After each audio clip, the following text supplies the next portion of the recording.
University of Oregon has started to release public records requests relating to communications involving the rape investigation surrounding 3 former basketball players. Good evening. Thank you for joining us tonight. I'm Matt Templeman. And I'm Renee McCullough. The records don't give us much insight since most have been redacted. KEZI 9 News reporter Jennifer Richardson joins us live in the studio with our top story tonight at 6 o'clock. Jennifer?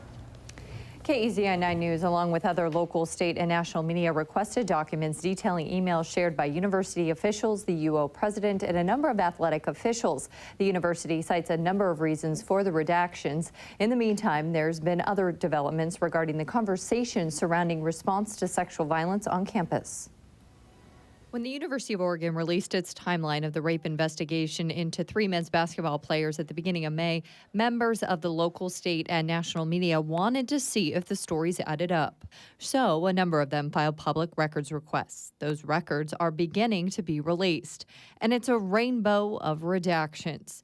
The UO Public Records Office says the colors represent different redactions, ranging from student privacy issues under the Family Educational Rights and Privacy Act to attorney-client privilege to the use of personal cell phones. Only a couple of pages were made public, and one is an email from the president of the university to the campus community about the alleged sexual violence. Anyone who's being investigated under the Student Conduct Code absolutely understand why that is something that is a privacy matter. Caroline Farrell is a law professor at the University of Oregon. She says the release of these records continues the conversation back to transparency surrounding this issue. How long it took for this thing to come out, whether it would have come out at all.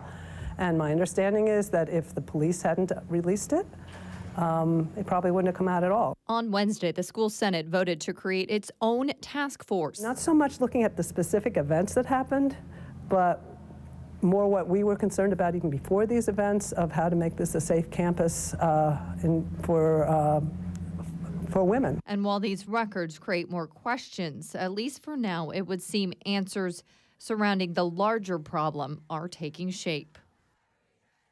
And that Senate also voted to change the burden of proof when a student is considered for expulsion, as well as regulating off-campus behaviors under the Conduct Code. The Senate task force is separate from President Gottfredson's panel to examine campus-wide efforts to prevent and respond to sexual violence, misconduct, and intimidation. And we should add the players were never charged with a crime.